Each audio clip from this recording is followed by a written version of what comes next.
ধারাপাতকে সঙ্গে নিয়ে আমি শর্মিষ্ঠা আজ আবার এসে গেছি। আজ আমার পাঠ্য পশ্চিমবঙ্গ মধ্যশিক্ষা পর্ষদের একটি কবিতা আকাশে 7টি তারা। এটি নবম শ্রেণীর পাঠ্য, লিখেছেন কবি জীবনানন্দ দাশ। কবিতা শুরুর পূর্বে আমি একটু বলে নিই যে কবিতাটি কবির রূপসী বাংলা কাব্যগ্রন্থের অন্তর্গত, যেটি প্রকাশিত হয়েছিল 1957 সালে। এই কাব্যগ্রন্থে 61টি কবিতা ছিল, যার 6 নম্বর কবিতা হচ্ছে আকাশে 7টি তারা।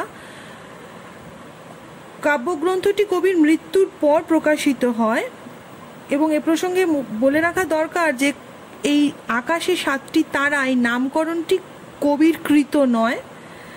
কবিতাটির প্রথম লাইনে অনুসারে পশ্চিমবঙ্গ মধ্যশিক্ষা পর্ষদ কবিতাটির নামকরণ করেছেন আকাশে 7টি তারা।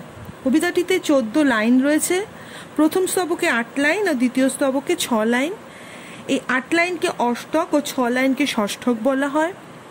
কবিতাটি শুরুতেই বলে নি, আকাশে 7টি তারা যখন উঠেছে ফুটি, আমি এই ঘাসে বসে থাকি। এখানে এই 7টি তারা বলতে আমরা সপ্তর্ষি মণ্ডলকেই বুঝি। আমরা জানি সপ্তর্ষি মণ্ডল শীতকালে সূর্যাস্তের ঠিক পরেই উদিত হয়।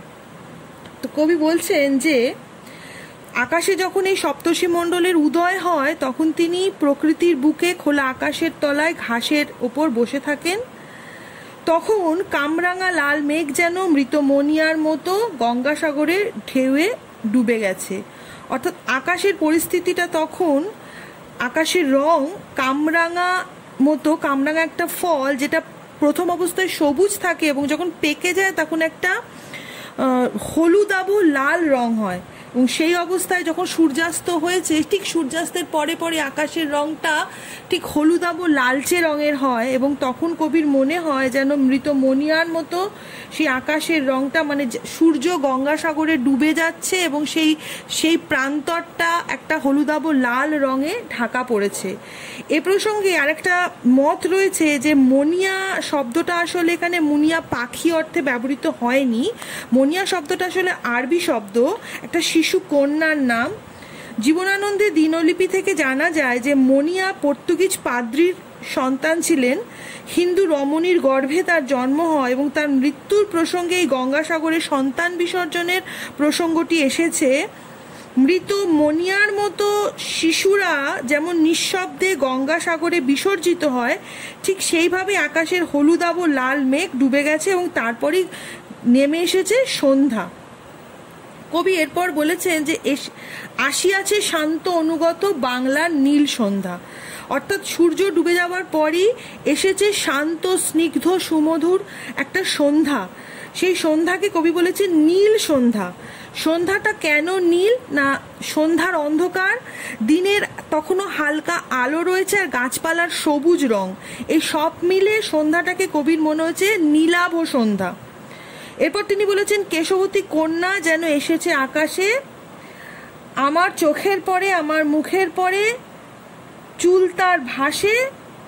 অর্থাৎ তিনি সন্ধ্যাটাকে একটি কেশবতীর কালো চুলের সঙ্গে তুলনা করেছেন। অর্থাৎ একজন কন্যা যার মাথায় এক ঢাল কালো চুল, যে আকাশে তার সেই চুলকে এলো করে দিয়েছে, অর্থাৎ মেলে দিয়েছে, এবং সেই চুলের অন্তরালে সূর্য লুকিয়েছে এবং চারিদিকে সন্ধ্যা নেমে এসেছে। সন্ধ্যার নীল আকাশ আলোটাকে ঢাকা দিয়ে দিয়েছে এবং সেই সন্ধ্যার যে ঘনায়মান অন্ধকার, সেটা প্রথমে কবির চোখের ওপর পড়েছে, তারপর তার মুখের ওপর পড়েছে।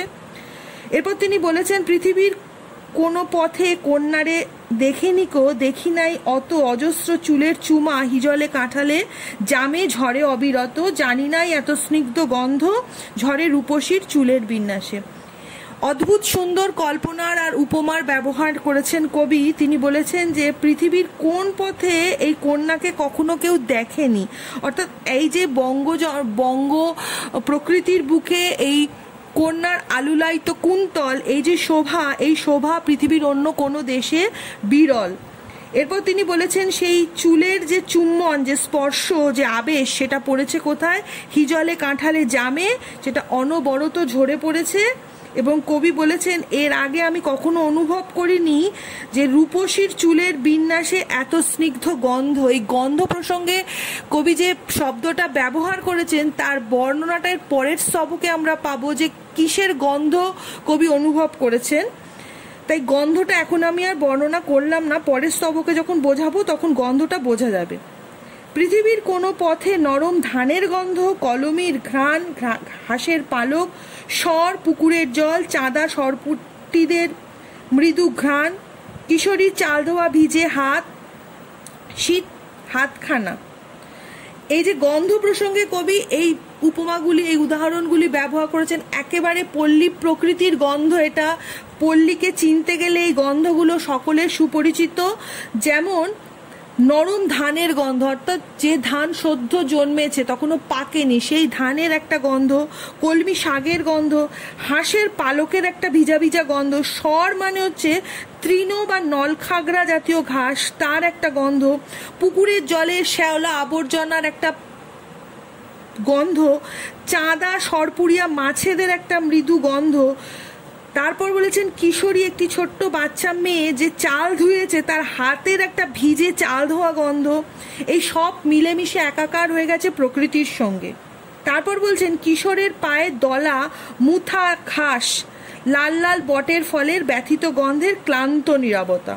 তারপর তিনি একটি কিশোরকে কল্পনা করেছেন যার পায়ে মারিয়ে গেছে মুথা ঘাস এবং সেই মুথা ঘাসের গন্ধ।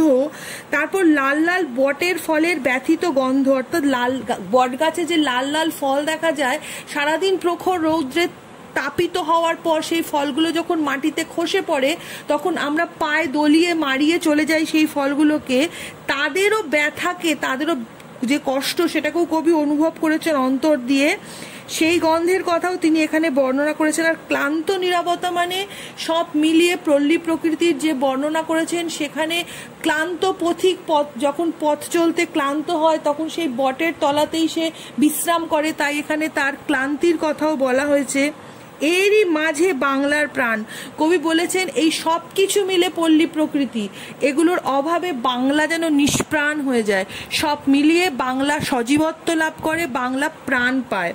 এরপর তিনি বলেছেন আকাশে 7টি তারা যখন উঠেছে ফুটে আমি পাইটের, অর্থাৎ এই যখন তিনি এই সমস্ত গন্ধ অনুভব করেন, যখন পল্লী প্রকৃতির কোলে তিনি এই ঘনায়মন অন্ধকারকে প্রত্যক্ষ করেন, যখন তিনি মনে করেন যে কেশবতী কন্যা তার আলুলায়িত কুন্তলে আকাশকে ঢেকে দিয়েছে, যখন তিনি নরম ধানের গন্ধ, কলমির গন্ধ, হাঁসের পালকের গন্ধ, পুকুরের জল, সরপুটিদের মৃদু গন্ধ, কিশোরীর চাল ধোয়া ভিজে হাতের গন্ধ, সেই সঙ্গে কিশোরের পায়ে দলিয়ে যাওয়া মুথা ঘাসের গন্ধ, বটের লাল ফলের ব্যথিত চিত্তের গন্ধ, এগুলো অনুভব করেন অন্তর দিয়ে, উপলব্ধি করেন, তখন তিনি আকাশের দিকে না তাকিয়েও বুঝতে পারেন যে আকাশে সেই 7টি তারা তখন উদিত হয়েছে।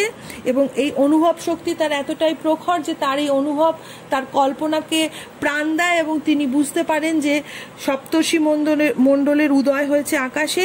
এইভাবেই তিনি সুন্দর উপমা উদাহরণের মাধ্যমে আকাশের 7টি তারাকে বর্ণনা করেছেন তার রূপসী বাংলা কাব্যগ্রন্থের মাধ্যমে। এবার আমি কয়েকটা প্রশ্ন এখান থেকে বলে দেব। আচ্ছা, এই প্রসঙ্গে একটা কথা বলিনি, কেশবতী কন্যা বলতে তিনি কি বুঝিয়েছেন। কেশবতী কন্যা আসলে সন্ধ্যাকালীন আকাশের যে প্রকৃতির যে বর্ণনা, এটাকে বোঝানোর জন্য তিনি কেশবতী কন্যা শব্দটিকে ব্যবহার করেছেন। আর এটা একটা সনেট জাতীয় কবিতা, তবে পুরোপুরি সনেট নয়। আচ্ছা, প্রশ্ন সম্পর্কে বলবো। 5 প্রশ্ন, আকাশের 7টি তারা কবিতায় জীবনানন্দের চোখে যে পল্লী প্রকৃতির রূপ ধরা পড়েছে তার বর্ণনা দাও। আরেকটা হচ্ছে পৃথিবী কোনো পথে কন্যারে দেখেনি কো, কোন কন্যার কথা এখানে বলা হয়েছে, এমন ভাবনার কারণ কি। এবার 3 নম্বরে 2টি প্রশ্ন আমি বলে নিই। এরই মাঝে বাংলার প্রাণ, কবি বাংলার প্রাণকে কিসের মধ্যে খুঁজে পান। একটা খুব ইম্পর্টেন্ট প্রশ্ন হচ্ছে কেশবতী কন্যা যেন এসেছে আকাশে। এই কেশবতী কন্যা প্রসঙ্গে কবি কি বলেছেন, মানে তার বর্ণনায় তিনি কি বোঝাতে চেয়েছেন। এই হলো মধ্য শিক্ষা পর্ষদের 9ম শ্রেণীর পাঠ্য আকাশে 7টি তারা, লিখেছেন কবি জীবনানন্দ দাশ। আজকের পাঠ্য।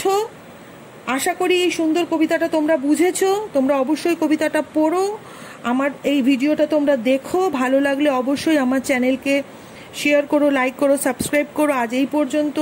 খুব তাড়াতাড়ি আমি অন্য একটি বিষয় নিয়ে আবার ফিরে আসবো।